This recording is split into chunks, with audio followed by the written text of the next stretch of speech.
Hi everybody, Lisi here from Lisi and Keto. Just wanting to share how I'm going to start my year off right. First of all, I'm going to make sure that my water intake and my fasting is on point. I think it's very important to make sure that we have a nice healthy fasting window between our evening meal and our first meal of the following day to give our insulin a chance to kind of regulate and our blood sugar to slowly kind of come down. We'll use the glucose that we have in our system as energy the following day or maybe even in a workout. But definitely keep our water intake up. Pink salt, of course, I'm going to incorporate that, and fasting. So those are the top two concerns. I'm not going to check my ketones. I haven't checked my ketones in a very, very long time, since like the very beginning. And I think that was really just so that I knew what my threshold was for I don't want to say ketosis, because just because you pee on a stick and it turns it purple doesn't mean that you're burning fat. So I think becoming fat adapted is what the real goal is, and you find out that you become fat adapted by realizing that you're just not as hungry anymore. You're not having crazy cravings for this or that. It's just kind of comes when you're ready. I think sometimes I find myself eating lunch most often, just because it's lunch time, and it's just more convenient. But really, you're not going to be hungry if you are fat adapted. So focus on the nutrition that you're putting in your body to make sure that you're creating that within yourself, that adaptation. Measure your success through clothes and in a mirror. I can't say that enough. That has been one of my biggest downfalls, is getting on the scale. And I use it for data so that I can kind of journal and log different things, but sometimes it really does become an addiction, and I think that it can severely impair your progress, or impede in your progress if you allow it to creep into your daily habits or even weekly habits. Know that when it's that time of month for women, you're likely going to gain a couple pounds of fluid. It's no big deal. That's why I say don't weigh yourself very often. And girls, I would weigh yourself like the week after you're finished being a girl, and maybe or you're done having your period, and then count maybe 7 days after that, and make that the monthly time that you maybe weigh, because that's gonna give you a more true number, I feel. And that's just going based off of what I've logged, what I've tracked, what I've journaled, and what I've observed in my own journey. I'm not a doctor, so I don't have a citation or somewhere to send you that tells you that that's the truth, but I'm just telling you that's what works for me. Fat bombs are really great for when you're hungry. They're really great when you're first starting out, or if maybe you binged on carbs or cheated on carbs or with carbs, and you're needing to get back to that. See, if you're fat adapted, you're going to be able to ease back into ketosis and get back into that good eating style sooner. Whereas if you're not, it's going to be a lot harder. So the fat bombs will come in handy to help, from you being too hungry. So that's something to keep in mind. They're really great. So like if you're going somewhere where there's going to be birthday cake, or where there's going to be something that you think people are going to expect you to indulge in, just bring a couple fat bombs or something. Throw them in the person's fridge and have them when everybody else is eating. That way you're not being a jerk and not eating. And even if you want to fast through it, just tell them, I'm just not hungry. I'm going to fast through this.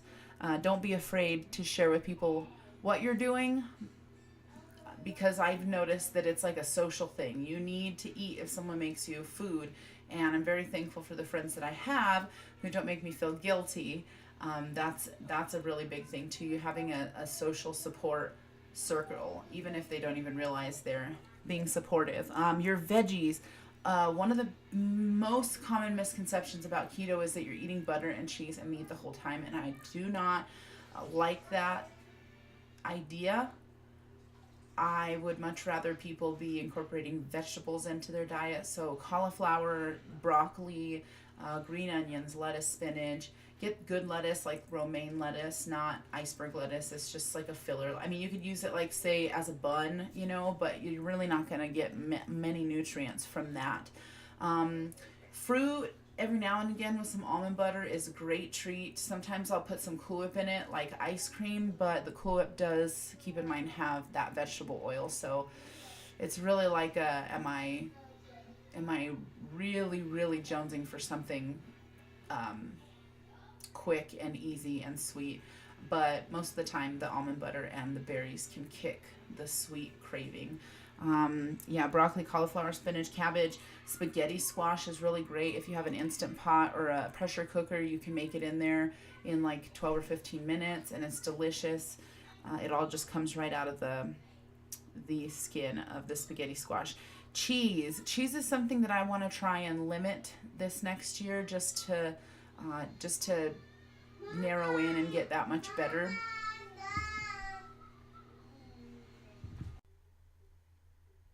Okay, so cheese, yes. I think that it's just one step closer, just to refine myself and try and get to my goal as soon as possible. For those of you starting out, I would definitely not say take cheese out of the equation, because cheese is delicious and it definitely makes it easier. Let's see, alcohol. I gave up drinking beer. Every now and then I'll have a couple beers with my husband, but mostly I will drink tequila, whiskey. That's pretty much it. But keep it 80 proof and above, I think is what it says online. Or just don't put it in your system at all, because when you drink alcohol, it stops the fat burning process. So just know and kind of be aware of when you're consuming your alcohol. If you're going to consume some alcohol at dinner time, really try not to pack on the fat in the meal, because you're not going to be able to process that fat. Please play with me and give a thumbs up from this video, guys. Who needs alcohol when you have kids anyways? They're so entertaining. That was super fun.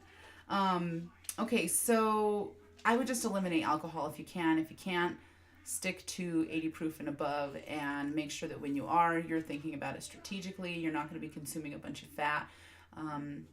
Okay, so we're just going to move on. Meats. Ham, bacon, turkey, beef, tuna, mackerel, salmon, you name it. Just don't put any sauce on it. And if you're going to put like steak sauce, like A1 on your steak, maybe just get like a tablespoon and put it on the side so you can kind of just dip your little bites, because you can really add on the carbs. It's low carb. It's not as bad as ketchup, but it's still going to add up after you drizzle it all over. So just put it in a tablespoon and measure it out that way, so that you can have an idea of how many carbs you're taking in instead of just pouring it on top. Mackerel is really great, rolled around in some olive oil, some pink salt, pepper, maybe even like a little bit of lemon salt, but I usually like to just put lime juice on it. Roll it around with some cabbage, and you got a nice little mackerel salad there for lunch. That's really quick and easy. Cabbage lasts for days and weeks. It lasts forever. So definitely have cabbage in your arsenal of things to do. It also holds up really well if you want to nuke it in the microwave with some ramen broth packet. Instead of the noodles, you just use a ramen broth packet, put it in there. If you're super hungry, you can put a little bit of butter, a little bit of coconut oil in there. The coconut oil will make it a little sweet, so keep that in mind when you're picking the broth packet. Peppers. Peppers are really great. I love bell peppers. I love jalapenos. I love to keep it spicy when it comes to the food that I eat, because I love my food to be hot. So definitely peppers are good. However, I would caution you and ask you to, if you're trying to improve any injuries, like knee injuries, ankle injuries, you want to really reduce the inflammation, you got to get rid of those seeds. Devein and de-seed the peppers that you're going to be using, because there's things called lectins in these seeds, and also in beans, unless they're pressure cooked, and that they increase inflammation. So you don't want to be kind of counterproductive there when you're preparing your food. If you want to enjoy the great taste of peppers, bell pepper is great with egg, it's great with everything, but just make sure that you're getting the seeds out of there, because the lectins can still cause some inflammation. even though the diet that you'll be consuming is going to help with inflammation, you don't want to kind of be counterproductive there. So take the seeds and the veins out of them. Beans, as I said, have lectins in them unless you pressure cook them. So beans are not bad for you, but they're also high in carbs. So maybe save the beans for, a day where, you're going to have some time to recover, maybe like 24 or 36 hours afterwards to lay in bed for a while, depending on how many beans you eat, because they are rich in carbohydrates. So they will kick you out of ketosis if being ketosis is what your goal is. But just always pressure cook them so you know that you're killing those lectins, and if you decide to eat them, they're not going to contribute to any inflammation that's going on in your body. We are doing my friends and I are going to be doing a 3-day bone broth fast. I'm going to invite you guys to do it along with us. It's going to be January 1st, 2nd, and 3rd.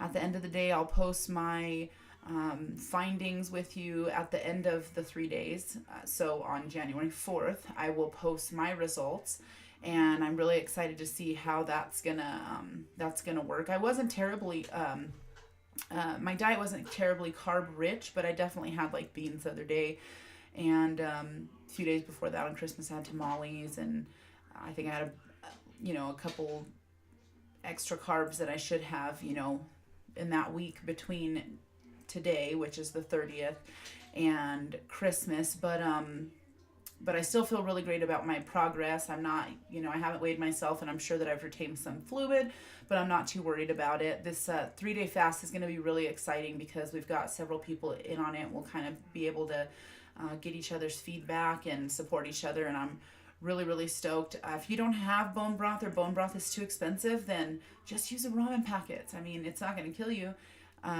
Eventually in March, I do want to do a 5-day water fast, so anyone who might be interested in that, definitely comment, let me know. I hope this was really helpful for you guys. And Can we say thank you for tuning in? And give us some thumbs up from the show, Mama's Fun, guys. And give us a thumbs up.